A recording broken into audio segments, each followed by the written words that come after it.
This one's gonna be sad. Hello to everyone and the internet. And welcome to Wednesday, maggots. January 30th. I am Nathan of Washington. You're watching Culture Shock, the only show on the internet that knows how to separate issue of culture from issue of politics. And this is the news in 2019.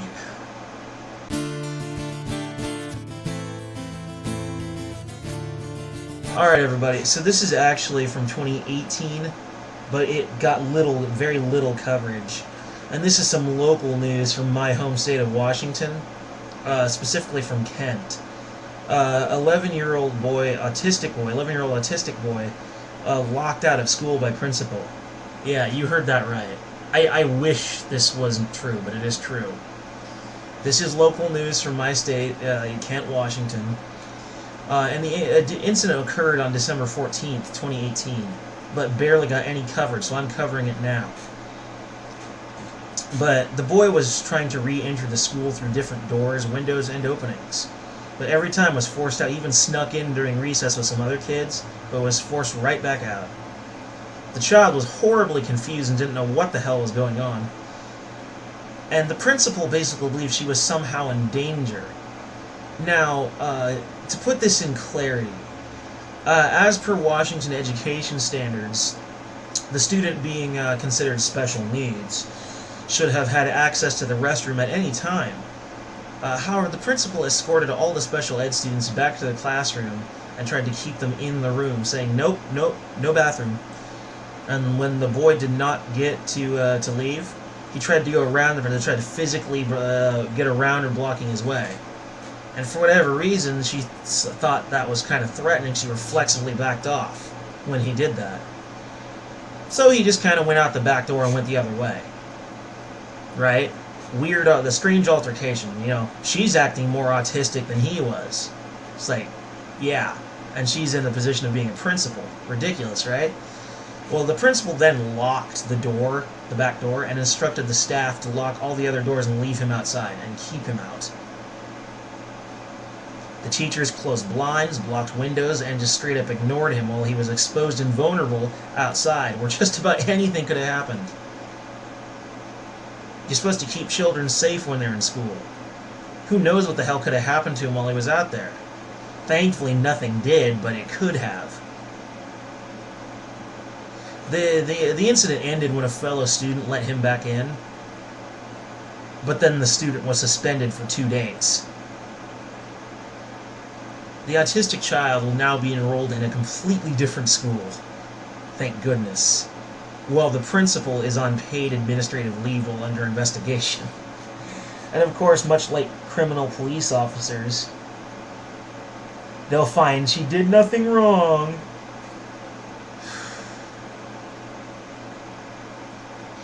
Sometimes the way autistic people in our society get treated is just... wow. And being autistic myself, mind you, I never got treated like that, but there were times where it was kind of pushing the line toward that.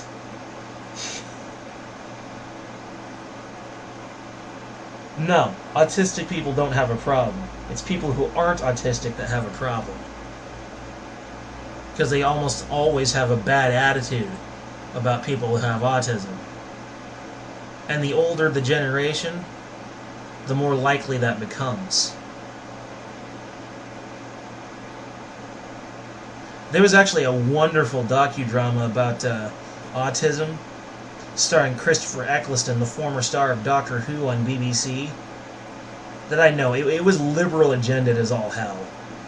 But admittedly, I respected the sentiment, if nothing else.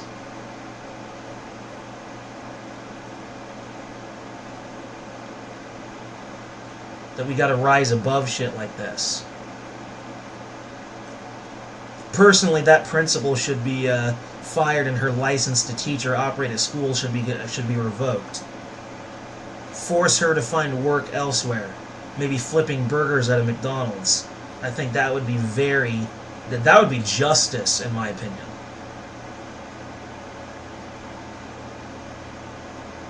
What would have happened if this kid got, like, while he was locked out of the school, what if he got grabbed and raped by a pedophile or something? Then what would happen? That would technically be the principal's fault, because she's the one who put him out there in that vulnerable situation. She should be going down the river for it anyway. Unbelievable. Moving on.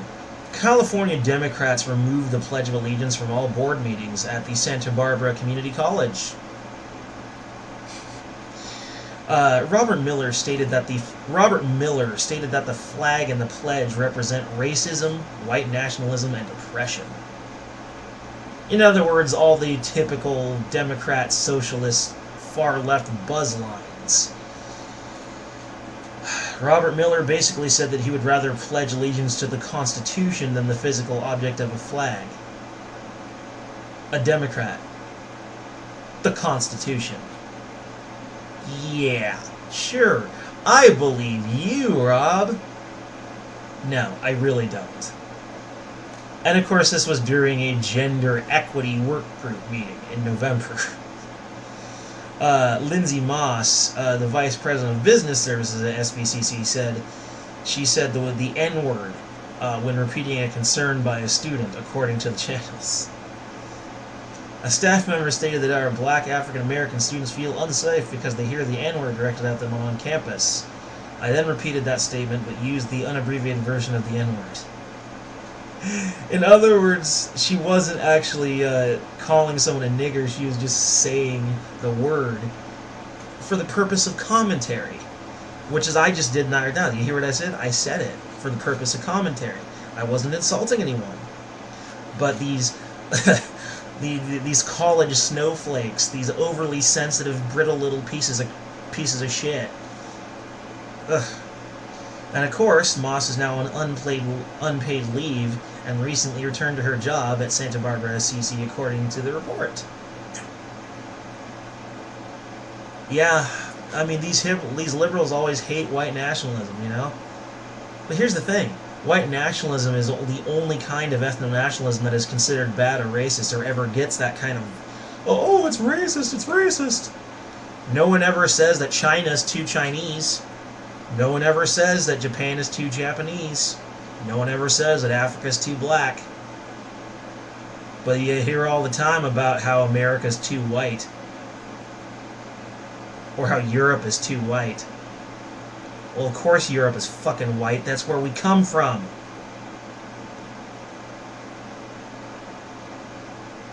And not a day goes by where I don't consider that's where I should be going back to.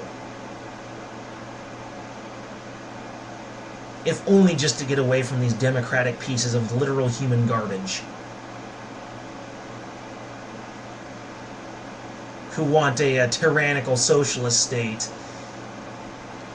And anytime you stand up for white people, oh, that makes you a racist and literally Hitler. If that makes me Hitler, I'll go ahead and be Hitler. Because I'm not going to stand here and be hated on and continually told that my skin color makes me evil and all this other racist garbage and white hate.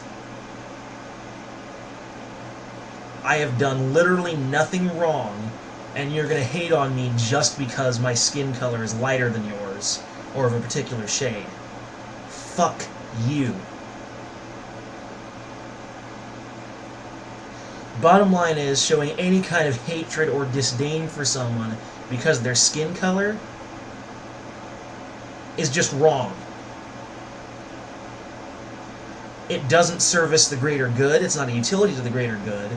It makes people feel bad. It creates hatred. It creates social unrest. It's just bad. Period. It's logically bad. It's irrationally bad.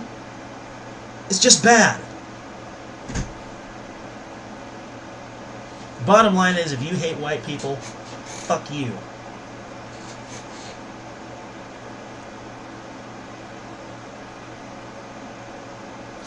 Moving on. NewsGuard. Brief history. NewsGuard is a creation of Bill Gates designed to censor alternative media sources for news, like literally me, or any other websites, and also blocks basically just anything that isn't the mainstream media, of course.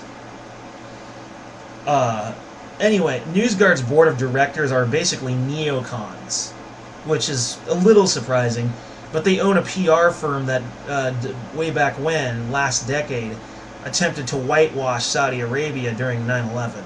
Now, for those of you who don't realize, in the modern term, nowadays, because the liberals, the neolibs, we think whitewash means to, to favor make white people look favorable in history. That's not what that means. To whitewash is to literally use the whiteout pens so you can't see a part of something. It's been redacted, it's been censored. They basically tried to drop certain piece of information to make Saudi Arabia look innocent. Mind you, I still believe strongly that 9/11 was an inside job, probably by the CIA to set up a false flag, much like that thing that Kennedy stopped them from doing, where they were going to kill a bunch of our people and blame it on Cuba. But Saudi Arabia is not completely innocent. I think that at some extent their anti-American rhetoric, calling us the Great Satan and shit like that, is what inspired the false flag operation in the first place. And you gotta think, either way, whatever you believe about 9/11, an organization that whitewashes and censors piece of critical information about something, do you really want to trust them to protect you from fake news? It's obvious that they're just going to declare anything they don't like to be fake news. Whether or not you think 9/11 was an inside job, you should realize that any owners of a PR firm that approved a decision like that, of whitewashing the issue, you also got to realize that they're censorists. They're going to use censorship, and your news is going to be very selected and pushed and idealized, right? They're going to give you their version. So, bottom line is, don't use NewsGuard.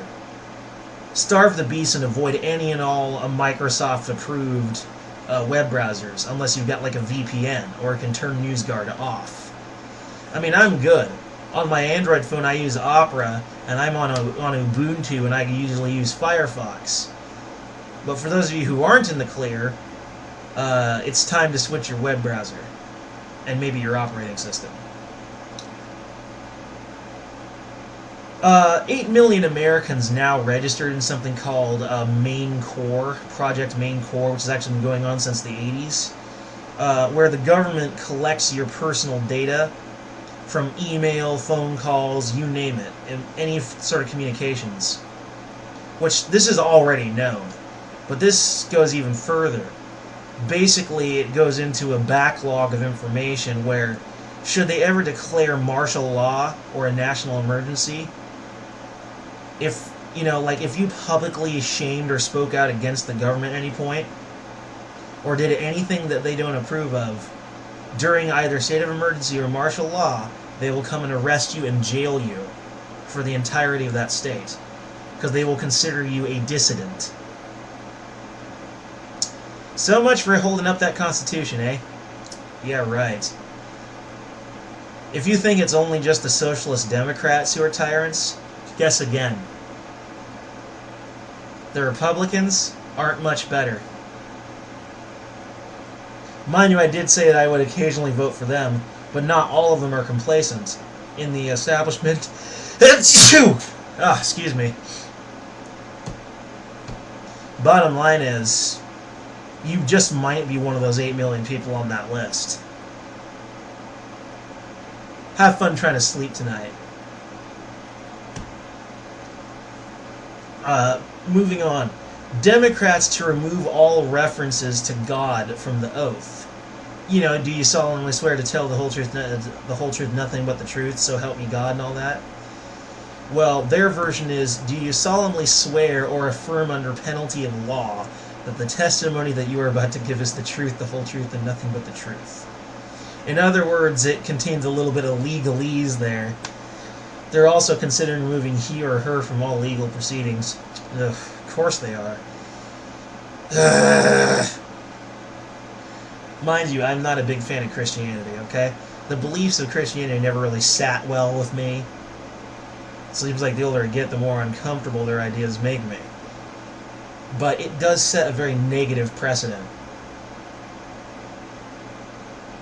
For one, affirm under the penalty of law, as if our culture wasn't legalistic enough already. Like the Supreme Court literally says that they are the moral backbone of the land. Like literally they said that. Not quite in their words, but that's basically what they mean.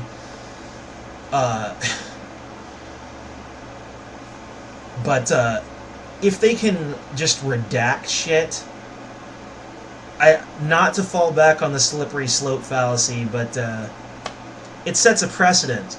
In the future, they're going to be like, oh, well, we were allowed to remove this from this, so we can remove this from this. And hell, they're already doing it right here. They're using it as a precedent to remove he or her from all legal proceedings. I mean, come on. Freedom of religion. You might not like Christianity, but you at least support a person's right to believe in it.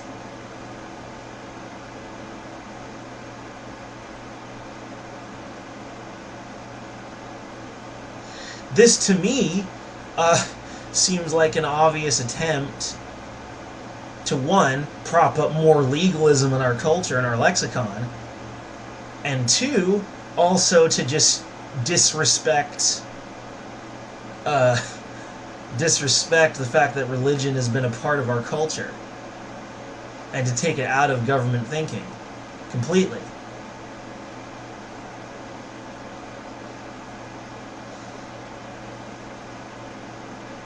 My version of this oath, mind you, my version would be, do you solemnly swear to tell the whole truth and nothing but the truth? No reference to religion and no legalese, no legalism. Just, do you want to tell the truth? Are you going to tell the truth? And know that if you're not, you will be held under penalty.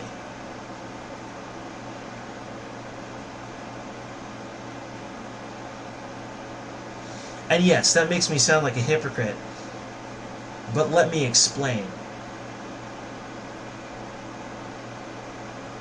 I'm coming from a place of honesty. The Democrats are coming from just a place of disrespect to religion. You know the real reason why they're pulling this out. Is because the Democrats don't respect freedom of religion. Seems like the only religion far leftists and liberals respect anymore is Islam. Oh, Christianity is out. Christianity is fascist, sexist, evil, blah, blah, blah. You know, that whole routine. So the reason why I object to them doing it is because it's not coming from a place of honest sense of neutrality. They're doing it just because they want to disrespect Christianity and don't want to respect your freedom of religion.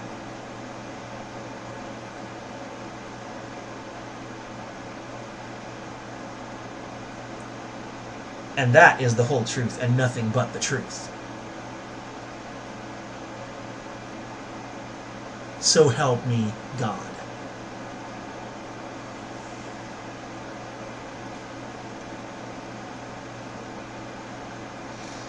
Final story for today. Environmental scientists consider sun dimming to save the coral reef. Geoengineering. Man's profound arrogance never ends. The funny thing is, the bleaching by the sun of the coral reef is also the fault of geoengineering.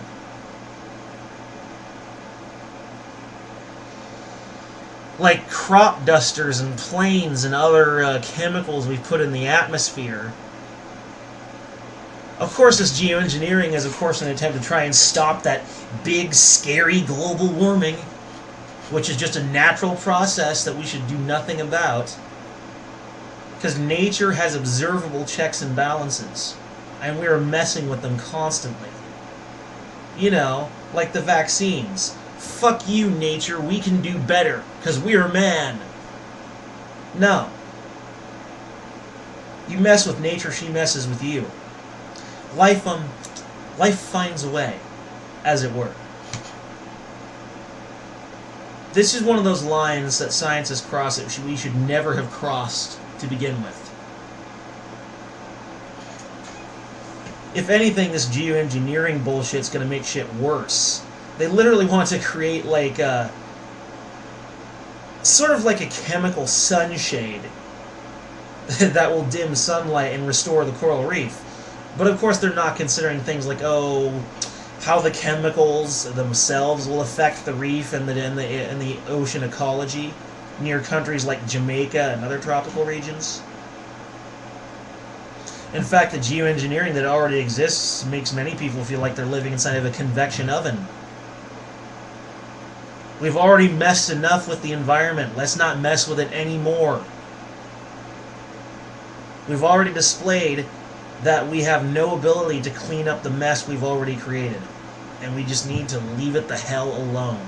Because we're just going to make it worse. Without science. They're also not taking into consideration the geoengineering that already existed in the first place. They've also conveniently dropped that factor. And if you read the articles concerning this, there was no genuine discourse. They just kept putting up their own arguments to their own point to try and steer you back into supporting their idea. Right? Just muddy the waters a little. You know, that's not deceptive or nothing. And really, the science community is not what it appears to be. These people dedicate their lives to a specific area of study, and sometimes anytime their ideas become questioned, they don't like that, and they try to actively muddy the waters as if to keep their career and their ideas intact, because they're married to their ideas. Scientists are not free thinkers. Scientists are dogmatic. Modern science is a religion.